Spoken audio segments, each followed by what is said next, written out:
Welcome to another episode of Tim Talks, where we talk shop. Today we're going to talk about heat staking.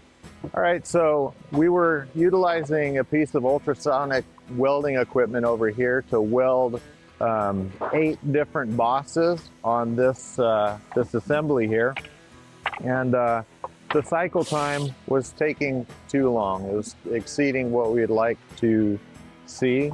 So we built a new piece of equipment that heat staked all of the bosses at the same time,